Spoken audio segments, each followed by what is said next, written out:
This is Professor Tommy Halstead, and I'm here with our latest recap for Rose Universe. Into our final couple of decisions here. We've finished the initial state, the turnaround, decision 1, 2, 3.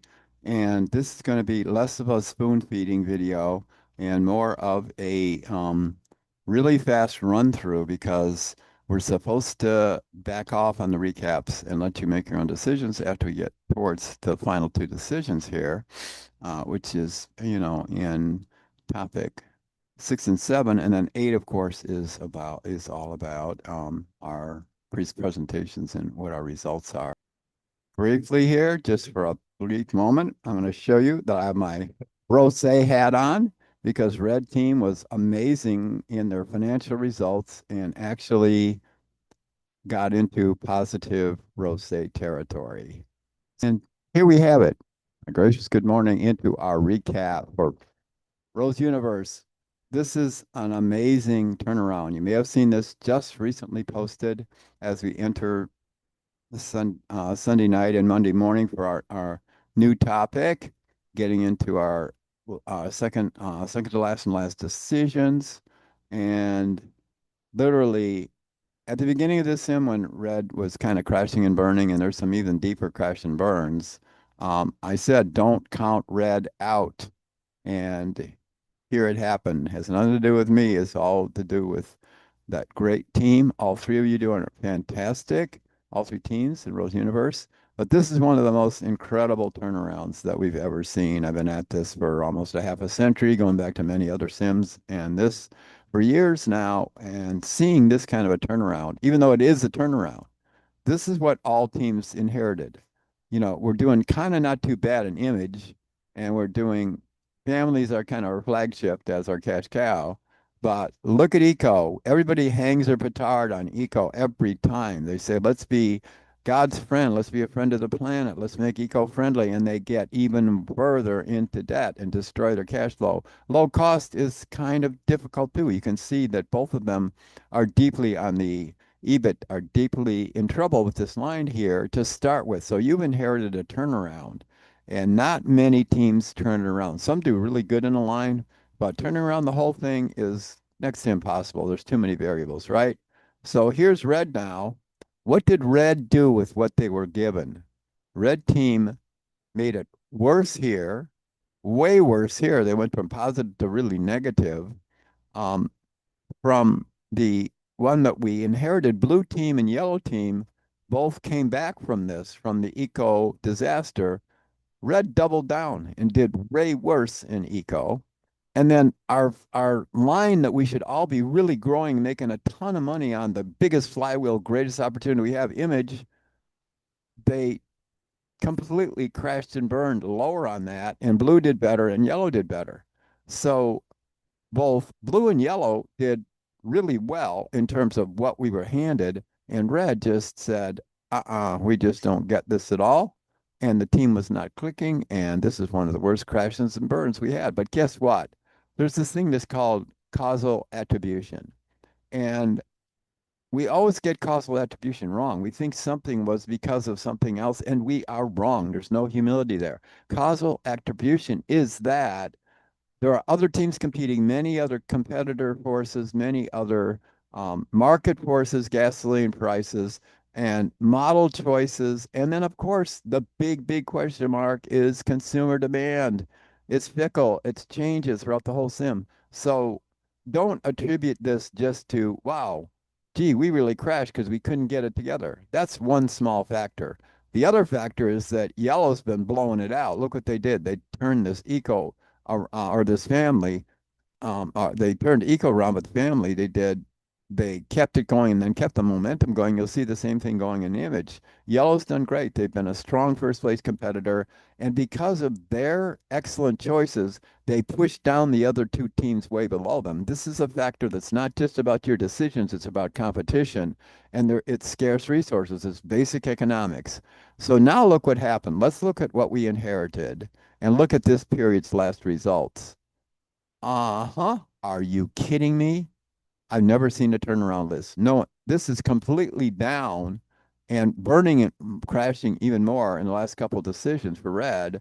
And this is an absolute total positive turnaround, and even in every line. Now, that is absolutely almost impossible. Part of this is, and if you look at what's going on with blue and yellow, when someone does this so well, the other teams have to, it's a zero sum game, have to do worse because there's a fixed customer base. So it's not that yellow's, oh, yellow, I'm going to go off and, oh, we got to really make different and better decisions. Yellow's still number one by a point. But red just did so well, and there's only so much marketplace that this tends to flatten out. But if you look at blue, blue is doing fantastic too. I mean, the turnaround that's so exciting is just because red did so bad. And at the beginning, I said, just don't count them out. They could come in number one. You'll see as the dynamics happen that things change, and we got to adapt and adjust. That's the whole point of this, is not winning and losing. It's that last paper, that last presentation, you have to show me what you learned and what you did different and why you did course corrections. Our mistakes are where our bad choices where is where our good choices come from. If we didn't have a lot of bad choices, we wouldn't learn from experience. And why does a 7-year-old not know what a 40-year-old knows? Experience. Knowledge and learning are all about experience. It's not about reading books. It's not about studying in school. It's what do you get out there and do? And that experience base is what you know. I mean, you can learn a lot of facts and spout a lot of stuff, but what skills do you have? What can you actually do? Can you work with a spreadsheet? Can you go out and build a house? Can you make something with your hands? I mean, all these skills are including running a business, are dealing with the physical, the emotional, the mental, the mind and thinking, the social, the existential, and the spiritual. You have to have every one of those cylinders firing. And this is exactly what red did. But let's not count blue out. Look what happened to blue. They had a fairly good start in family, but everybody did. And they didn't blow out the bottom of the family. And you say, well, wait a minute, they didn't do real well in eco. Well, who did? And they did fine. They kept their lead there, and yellow doubled down on it. So blue and yellow have done fantastic. So I don't want to overemphasize this saying, well, part of this is scaling. If you red goes that high up the scale, you have to look at the scale and say, blow this up and say, wait, blue and yellow are also doing great. It's just that red not only threw off the competition causal attribution wise, but it also threw off the scale. So don't try to scale yellow and say, yellow, wow, why are we number one and red is still number two? This is a relative scale based on the other two teams. And it's also relative to their decisions. So you can't all make just one decision, but red has clearly built the flywheel in image. And we've been telling that over and over and over again. It's not, and I am not giving differential help to anyone here. I have anyone who calls me gets as much advice as I can give, but I give that same advice to the other teams too, whether I have 10 teams or 3 or 2 or just partnerships, just 2 people in 3 teams. So in this case, I have gotten quite a few calls. There's one team that hasn't called me hardly at all, but are doing really good. So, but I have been working a lot with two, and I'm trying to give everyone else the same advice. So I'll try to animate this a little bit better for the final video. But all right, we're gonna jump into the sim. I'll be quiet for a while. We're gonna start banging through lost overs inventory. What did red do right? What did where can blue make some corrections here, even though they're doing a lot better? Everybody's so close to the EBIT line. But if you look at the Rosé here, it's just mind blowing. I showed you I had my Rosé hat on, but when you look at the financial stuff, um, this Rosé at 21% going from deep negative is mind blowing. And the other factor that really is important in this sim, and this is a message to yellow and to blue, red overinvested. Instead of spending 120 or 130, they spent like 500 million or 1,000 or whatever, 500 units on quality and human relations, taking care of their people. They crashed and burned so bad doing that. I said, back off, don't make huge changes. But yeah, do better there. Quality's a good thing. This is the this is the cost of non-quality, which is the field failure rate. And this is not like you have a problem with your vehicle and you take it to the dealership. This is a European model, which is that you have problems and those cars go back to the factory. Now, they sometimes do here if it's a major recall or safety issue, but usually it's handled at the dealership level in the US. So it's not a European model in Belgium or France, where a lot of the people I talk to in some of the sim that are running actual sims with car companies, not as a learning exercise, but actually to decide on their own strategies for their own companies, they're using this because it's so accurate. And the field failure rate is that if you do some really good things, everything's a trade-off. There's always a bad thing that goes with every good thing, and vice versa. There's also a silver lining to every cloud. That's duality. That's where we're living. You have to have suffering with the joy. It's the way of teaching us the contrast and duality. So, because of this brief world that lasts like a snap of a finger, if you do something really bad, like over-investing in this, but red back down, but still over-invested compared to the other two teams, well, where does non-quality come from? It comes from good things. If you over-engineer your image line and you make lots of models there, you have economies of scope, you have economies of scale for operating leverage, you have debt to equity, financial leverage. You're doing that all right. But then you have too many engineering features that are hot and cool and wonderful. And the more you have innovation, the more failure rates you have because innovation comes at a cost. Number one, if you're the first in, the second in is going to make more money than you. Number two, because you put all that R&D and engineering investment into it. Secondly, you don't have as big an installed base to spread your engineering costs over with operating level leverage. And finally, all those fancy features are going to fail in the first few periods are in each one of these periods is a year long, as you know. So over time, that new stuff becomes great and pays back. But in the meantime, if the other two teams are doing a lot of innovation and they're doing really great, and Red has, as I've coached everyone, been doing smaller changes, not big giant changes, but still overinvested in HR and quality, their revenue up here, remember, I keep telling you, revenue makes happy employees. The revenue they blew off the top as well as profit. People want to work for this company now. So your HR is doing good, which also increases your quality. When the workers aren't upset and mad and they're telling the relatives to go buy a different car because theirs are so crappy, no, come on, who wants to work there? But so what has happened here is the differential now between um, red and then draw the line between blue and yellow, those are extremely high costs of non-quality field failure rates. Now, I'm not saying go run and put another 800 into, don't overreact to this. I'm just showing that's a major factor this time that really helped red. And and that's one of the things when I said, don't count red out. I was only chiding red because they did too much. I wasn't, there's do do things right and there's do the right things. So, I wasn't saying you're not doing the right thing. I'm just saying do it right and back it off a little. Don't overinvest in it. And I've been counseling Blue a lot about if you look at their financials, they have a ton of cash. It's good to have a cat tax where it doesn't destroy your cash. If you're below zero, our poor validators can't validate. But what's happening with if you have too much cash, like 700 billion trillion instead of, I mean, you should be down to like maybe 1200 at this point to keep it positive. But some teams that built flywheels are at like $10 in cash. You're like, oh my gosh, that's way too risky. Why would they do that?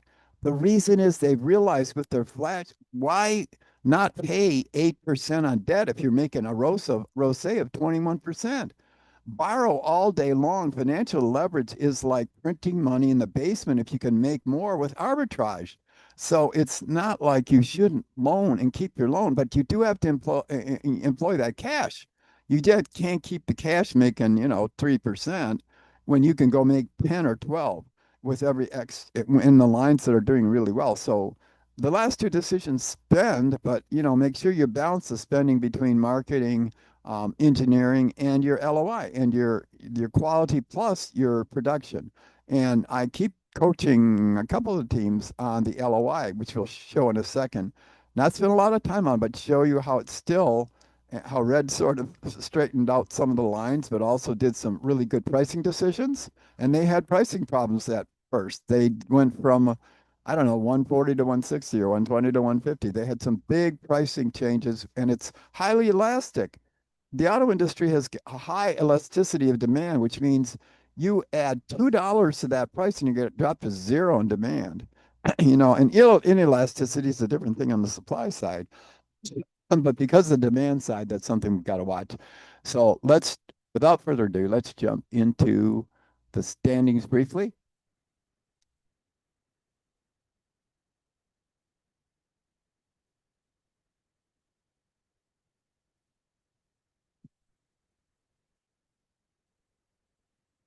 Okay, here we are. We had all number ones where yellow had number one and 6 times 1 would be 6. The lower, the better. They had a 6.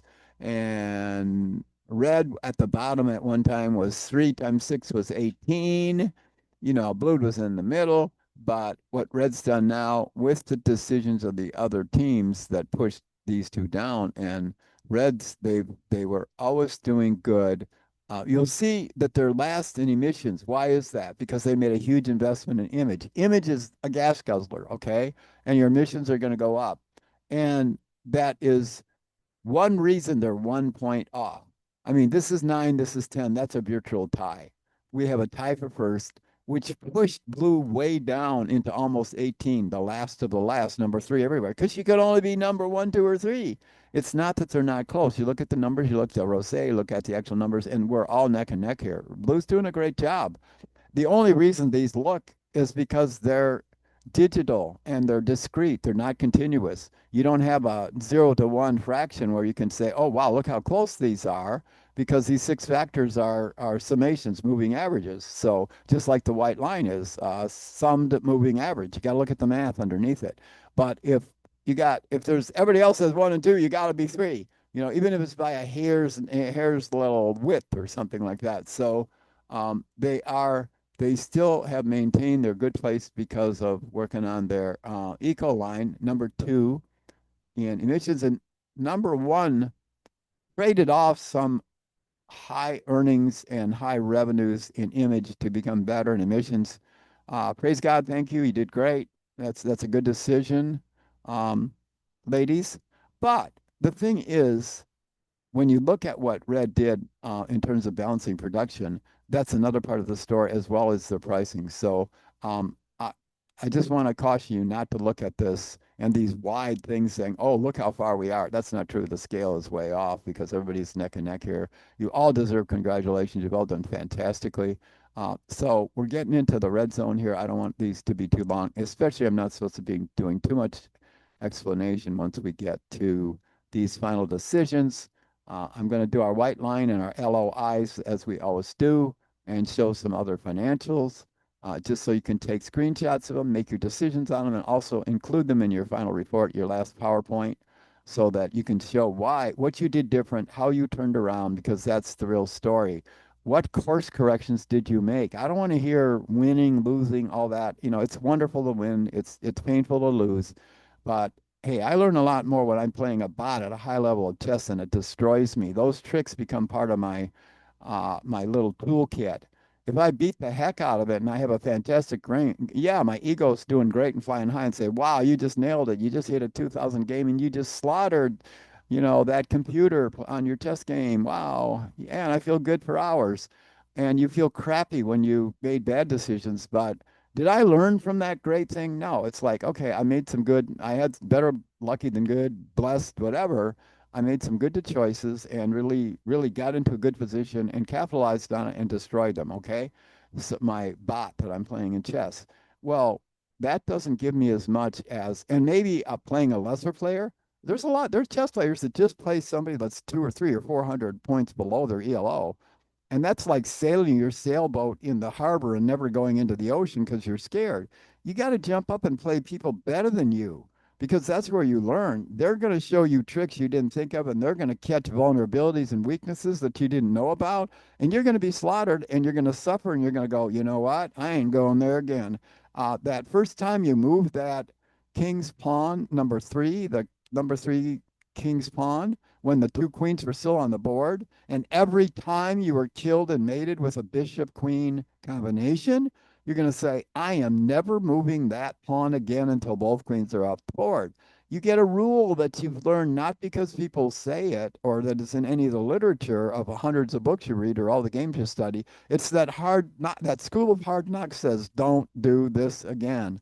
Don't make big giant changes. So that's kind of one of the big lessons that you learn in talking about your course corrections. Let's do all of the financials to take shots of it. Got a shot up here. Okay, this is our Goldspy company, which you've already got a shot of. Let's look at low cost. I'm going to go into this. You can see who did well. Look at what's going on with blue team with those reds there. And why are the percentages a lot different in terms of their unit cost? Where's unit cost? It's got to be red. Unit cost, yeah, their unit cost. They look at plant capacity and blue. Red's got a little bit of an issue there, but not much. But yeah, the unit cost and low cost is high. And when you have a high unit cost at the margin, you have less. You can't meet your fixed cost as well. And they have a lot of cash on their balance sheet, so they need to employ some of that cash. Family, let's see where our reds are in red, or where our red marks are in red and blue. The blue ones are kind of good things and differentials that are interesting. The red things are be careful here. So blue's got an issue, not a big one. Again, these are here, tiny little things, percent of 17 million. It's not that big if you look at the percents, but they have a differential between the other two teams because what they're doing in terms of engineering, especially in image and family, where your two cash cows still are. Although Reds turned around Eco, which is really bodes well for the next two decisions if they don't get too prideful. So then we've got, of course, our EBIT in blue.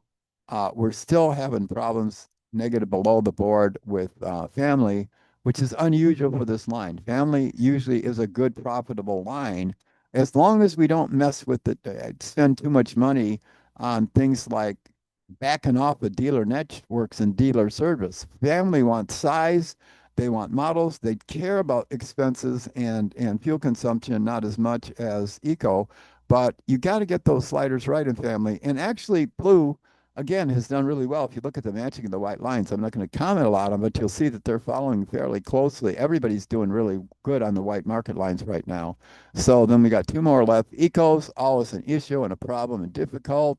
And if we look at yellow, especially, although we're on the right line, we've got yellow in our unit costs compared to, and eco has a high unit cost. That's why it's got crummy EBIT starting out. That's what you inherited. Yeah, and also we've got to look at the revenue of red. Where are we? Look at Red's revenue here, what they did on this. This is amazing on Eco. This is hardly ever seen. This is still really good. Both of you are at like 400 million, 4 grand, 4,000, for whatever. So this certainly is not bad at all. But these are things to bear in mind in terms of where you're making your decisions on what line to support. Finally, the old flagship that everyone always builds a flywheel with who wins the sim is we've got to look at what's going on with both blue and yellow in terms of unit cost first, which shouldn't be too bad. Yeah, everybody's right around 70, although, Red's done a great job of balancing that investment off. Um, Capacity should be close to 100. Okay, yeah, we can see the capacity there is really good. Red's got supply and demand matched pretty well. These are good too. They're all very good. And of course, EBIT has been a problem across the board, but it's not like negative 5,000 or 300. It's right on the line. So you're at the break-even point. Not a big deal. Of course, because that big giant red mark that changed everybody else to lower was uh, 12 billion or something more. And if Ford Motor Company went from a negative 7 billion to a positive 9 billion, then this is probably 12 billion or something here. So that's it for those. Let's jump over to our market lines by low cost red. Look at that. Family, red. Look at that. Robustness, consumption. Remember those two. Eco-friendly. Look at that. This is a thing of beauty. Congratulations, Red. Fantastic. Although you all did good in this. Look at image. Awesome. Underspending only a tiny bit in comfort because image is about the fast Ferrari, but it's also about beauty and leather seats. Um, budget and image.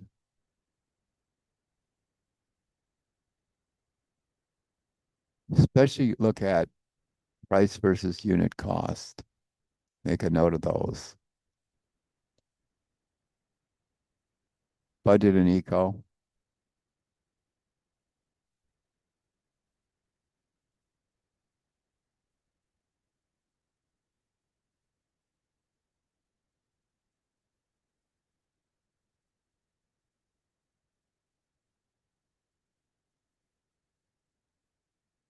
Budget and family.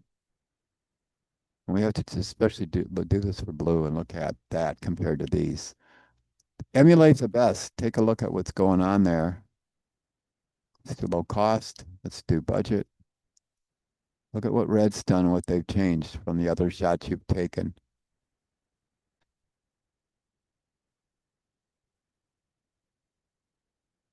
Not a lot of price movement there and low cost.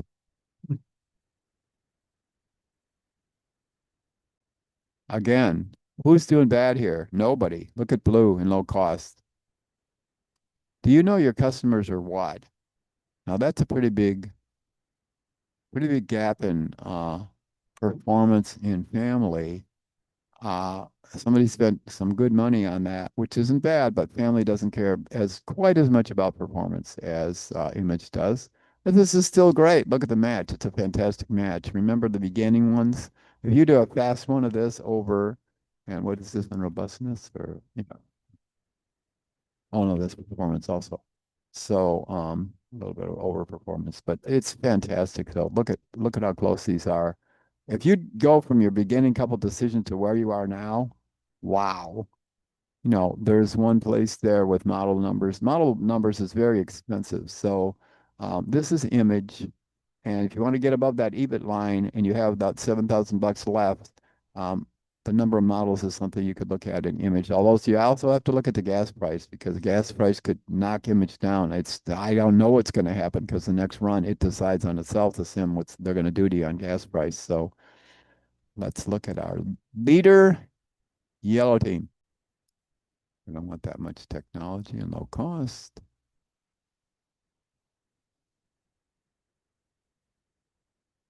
Family,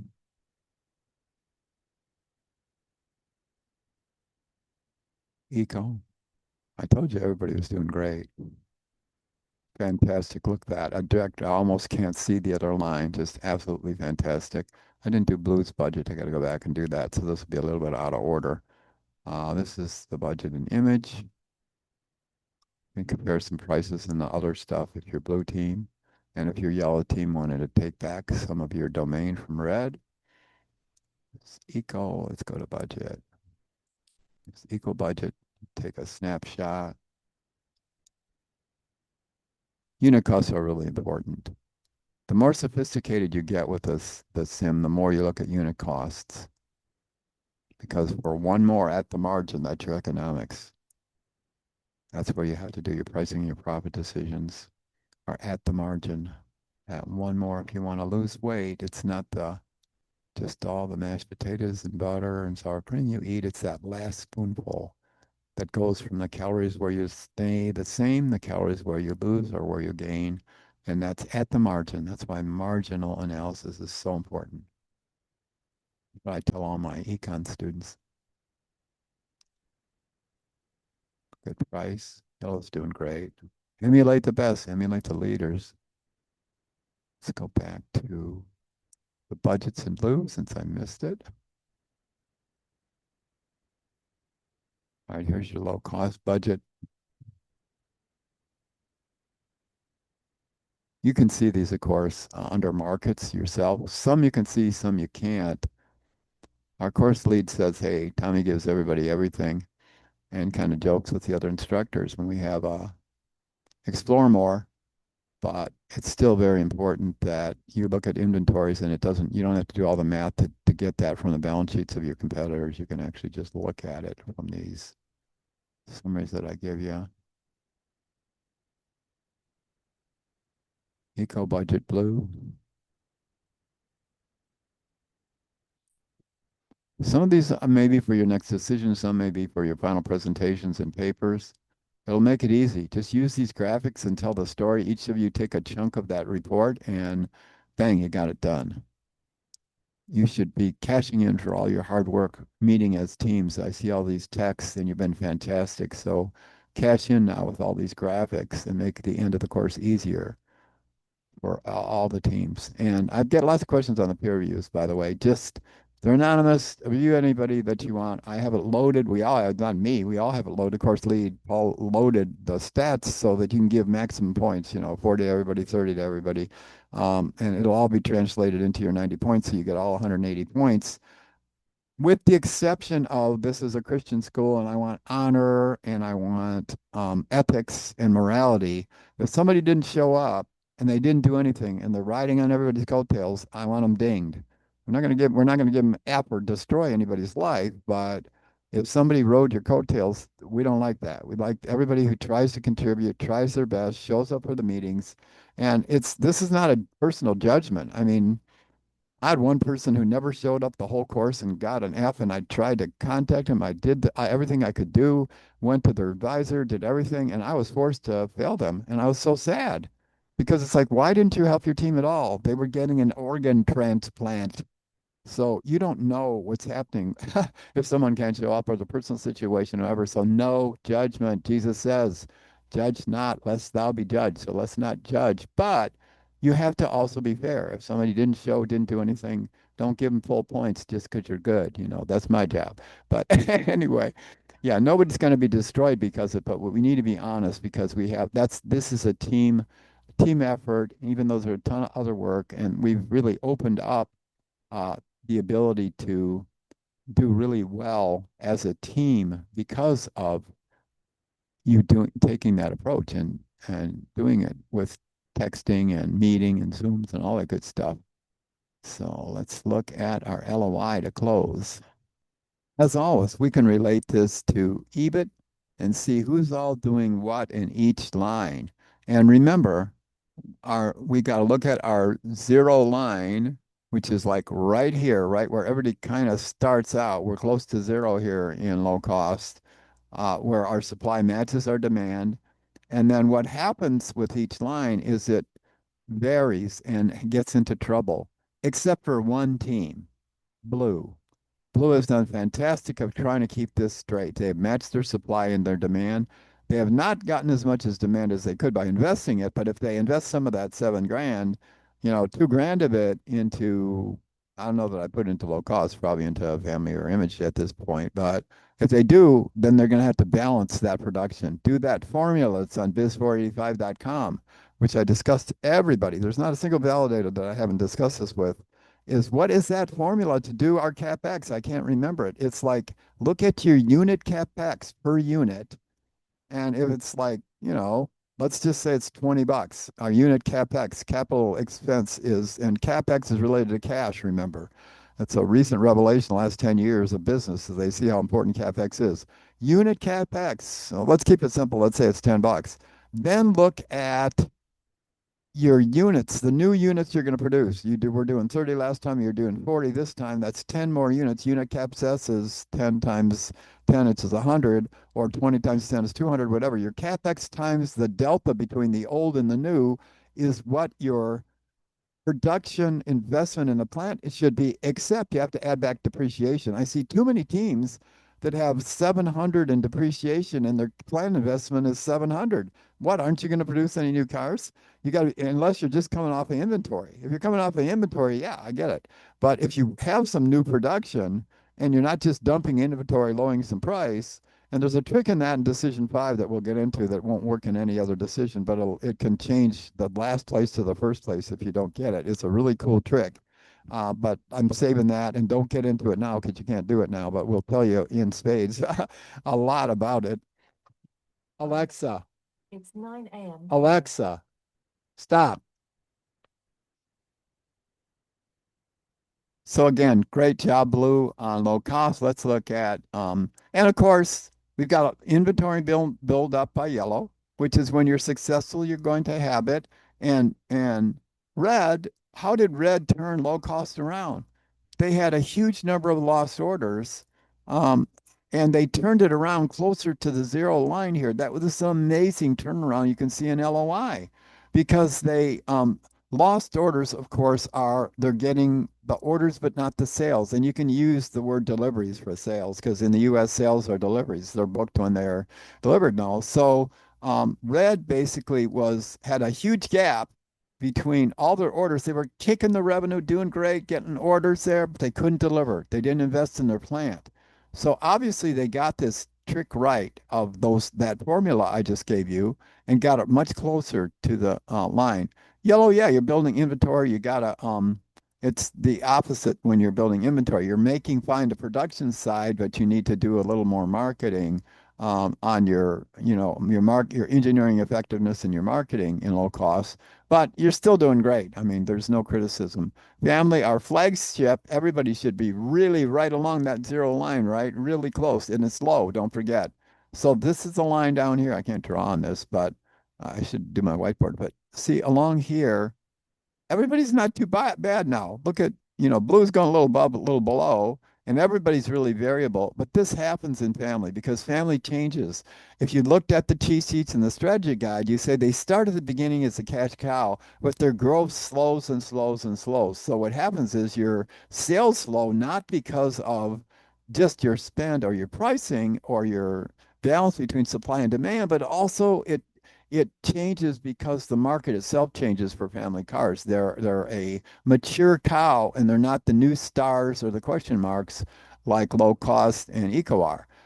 And image usually holds their own because it's not only what happens with the market, but what you invest in it as teams also can create growth. So image is that way. It's a lot more elastic when you do investment in it. You'll find that, yeah, it still keeps being a grower, and that's what Red found they did really good. But again, red, what is the turnaround? It's moving from where you are to where you're going. They overshot here, of course, because they had a huge inventory build up. They dumped it, but then they still didn't make after the inventory didn't make enough of a plan investment to keep this going flat.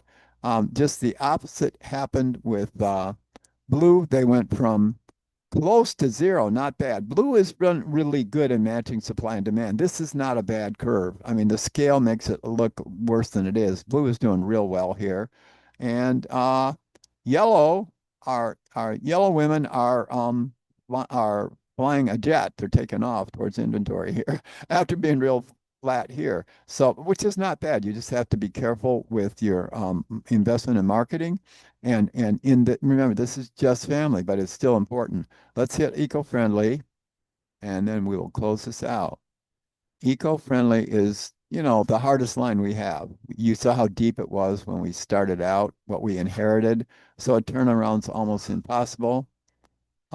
Everybody either has a lot of inventory or some, but is there a turnaround here? Here's zero.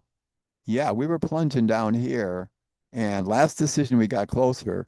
But in eco, even though red did better and we're in positive EBIT, they also have built up some inventory there. So be careful in this next decision about that. Yellow is just about the opposite. This is where there's 1 point difference because we didn't stop at zero. We kept going down in terms of matching supply and demand. I do not want to make this sound easy. It is not. But you gotta, so many teams, if I look at your teams, you're just doing depreciation. You gotta look at, forecast your new units, multiply the CapEx, and you'll get closer to what your planned investment should be.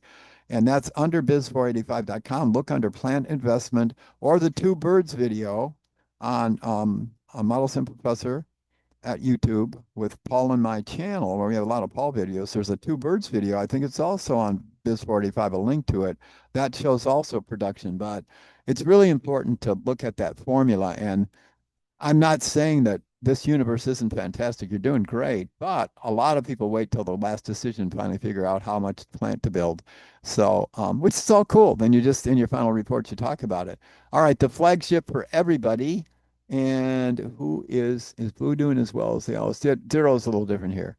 Yellow is the absolute killer. Yeah, doing fantastically flat here. Blue is in the right direction. They're going to, everybody did great here. Too much inventory on red. They got it leveled out. Just about flat with yellow. Built a little inventory, but still did fantastic. Blue having a lot of lost orders, a lot of orders without deliveries and sales, and they turned that around. That's coming around. Everybody's doing fantastic. It's a great line. And, red is, blue's been our straight shooter across here. Red's doing pretty straight, and so is yellow, both 1 point apart, tied for first, basically. And again, scaling this doesn't show how well blue is doing because when you have two really close, someone's got to drop down a third. So that is basically it. Stop the screen sharing.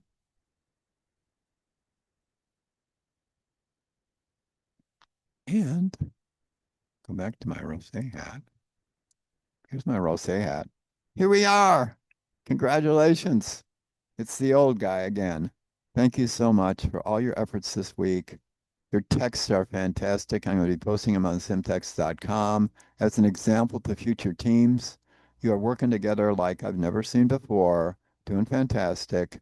And I'm dealing with some really mature business people in this class because when I have a lot of really young undergrads, I find they're afraid to call me. They don't want to talk to some old professor because, oh, you have our grade in your hand. No, I don't. You're doing great. Everybody's doing fantastic. Don't worry about it. Give me a call if you have a problem or text me, or if you have issues or questions.